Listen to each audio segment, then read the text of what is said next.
Welcome to Mershman Seeds Cup of Joe. On this episode, we give advice on wide row versus narrow row planting depending on the vegetative days. Ben talks about some of the tools he uses as an agronomist this time of year. Stick around for Joe's corny jokes. Hi, this is Joe Mershman. Welcome to Mershman Seeds Cup of Joe.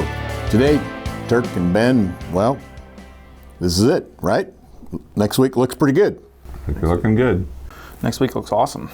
So, yeah, so this past week we were kind of going around and looking at some of the fields that have been planted already. We had Monday, we had some corn and beans that were put in the ground around that April 25th, 26th, 27th time frame. And the sands here in Lee County are the lighter soil types that could get on in that planting time frame. So when we were looking at those corn and soybeans and some of the wheat down in the bay, we were looking at corn that had been about 40 to 45 growing degree units they had seen. So the corn had all started dropping radicals. We can show some pictures of what that looks like here.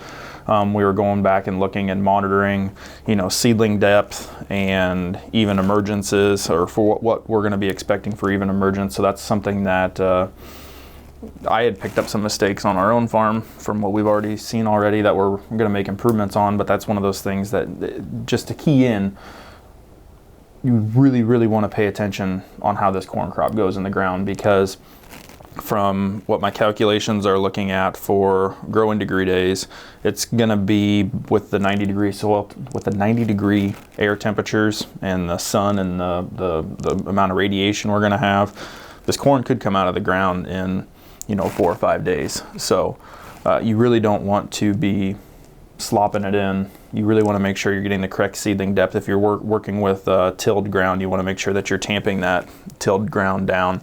If you're opening it up and fluffing it up, from this point, you really want to tamp that ground down with your foot. You want to go down and look at, the corn depth. And I'm a huge proponent at 2 inches minimum.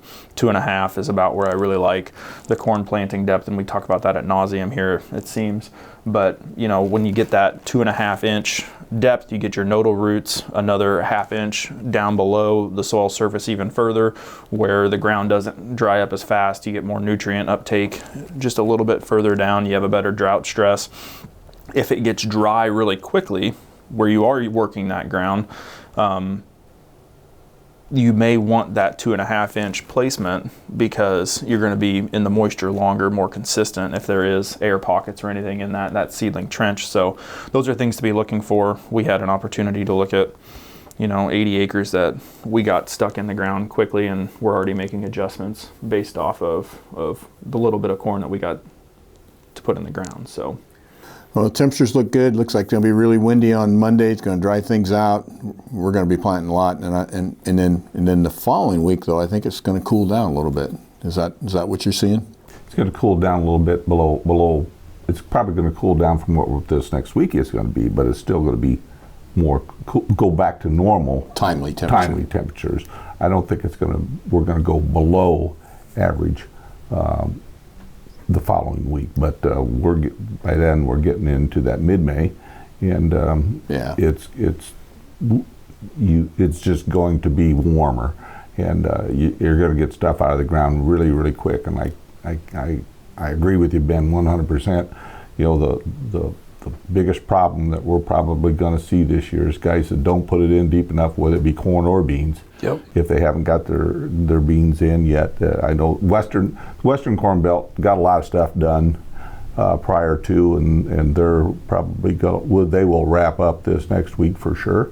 The Eastern Corn Belt is just getting a really good start. Some people got quite a bit done, but in general, the majority of this corn and soybean crop is going to go in. The largest percentage is going to go in this next week.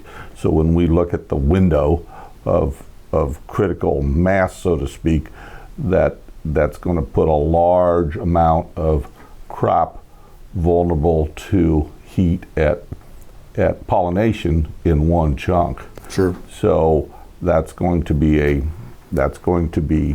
something that we have to watch going on down the road. The markets, again, on a retreat this last week, and and they'll probably continue to be volatile. Again, we've talked about the volatility in the markets. Interest rate hikes this last week, plus a stronger dollar, higher oil. All those things creates both weakness and strength. And so the markets really don't know what direction they're going. But right now, one thing I do know, Joe, is it is time to plant corn, because my oak tree's got leaves on its size of squirrel ears. So now it's time to plant corn. So, and I think We've been saying that for 3 weeks too. well, my oak tree wasn't saying it. I know. I know it's been a very stressful spring for a lot of farmers, and it's just nice to see that we got a week with not a rainstorm predicted. So, two cents that I'd like to remind farmers about on the soybean side. If you can narrow down your rows, 15-inch rows drill, that's like planting 2 weeks earlier by the calendar date in wide rows as far as yield potential. So, and then as it gets later, you start moving your populations up because you're going to, particularly on early beans. So you've decided that you wanted to plant early beans and you haven't got them in the ground yet. That's nothing to get excited about. What you want to do is narrow down, increase your population. You can stay with those group 2s if you're normally in a group 3 area or even in a group 4 area. Just increase populations, narrow down. It's like planting 2 weeks earlier yield potential wise. So plenty of time to plant this crop until it gets around to May 20th. I don't get too excited. Well, like we talked last week, the nothing starts until it comes out of the ground, and a lot of stuff is going to be coming up that did get planted even 3 weeks ago is going to be coming up this week. There's not a lot of anything out of the ground yet, but it will pop out of the ground and with these warmer temperatures for sure. And so we're again putting things tighter together for the summer weather. Right. So what you're looking at for corn, it takes 110 to about 130 growing degree units. And how you calculate growing degree units, you can go on the web. You can go on one of the ones that I like to use is the useful to usable, U2U. It's a Purdue extension, has it on there, and it tracks, and you can look at a whole bunch of different years. You can look at the averages, you can look at frost dates and all that good stuff, and we'll link to that. But the useful to usable chart shows you how many growing degree units you've accumulated, and you can plug your start date in. And but if you wanted to figure it the old-fashioned way, it is your max temp plus your minimum temperature for the day divided by 2 minus 50 is the growing degree units for corn. And what we're going to be looking at, what you're specifically talking about is, so like for Monday's forecast, we have an 85 high and a 67 low. That's 26 growing degree units. For Tuesday, it's a 90 high, a 68 low. That's 30 growing degree units. 91 high for Wednesday, 67 low. That's another 30 growing degree units. Thursday's a high of 87. You're looking at 25 growing degree units. So exactly what you're talking about. We're going to accumulate those at a much faster rate, which is going to just make things blow out of the ground in a lot faster manner than what probably a typical first week of May, second week of May window would look like. So you're really not that far behind. And to make your point, the northerners have already, about the closing down on narrow spacing. As you travel Interstate 80 and north, we see huge advancements on guys that are planting corn in 15-inch rows, guys that are planting beans in 15 or 20-inch rows. Narrow row spacing has a tendency to yield more in the north than it does south of Interstate 80 because of the length of the growing season. Mm-hmm. So you're seeing a trend that direction, that they can get consistent.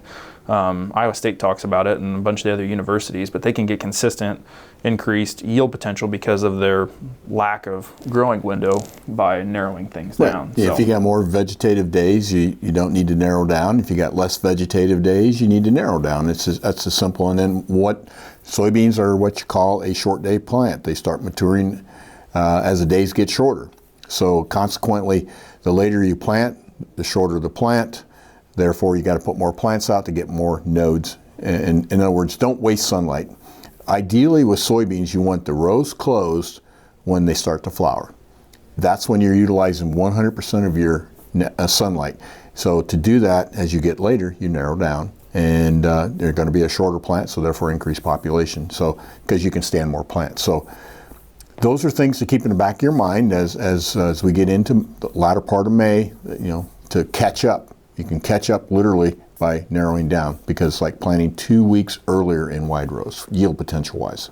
Correct. One of the other tools that I used this week was there's an app from Ag PhD on their population calculator, and it gives you how many feet per, how many plants per foot of row, or how many inches in between each plant. You really want to be out there and checking. It's really nice if you have the extra personnel, and I know it gets tight, but to keep the planter rolling, if you have an extra person constantly making sure that field doesn't need correction in between fields on different soil types, on different tillage mechanisms, making sure you're dropping the correct amount of plants per acre if you're switching. And I think a lot of guys should be switching variable rating based off, the better soil types don't need as many soybeans, the rougher soil types need more soybeans. You want to be constantly out there counting, checking depth, making sure things are set right, because right here, your yield potential starts when the planter starts rolling.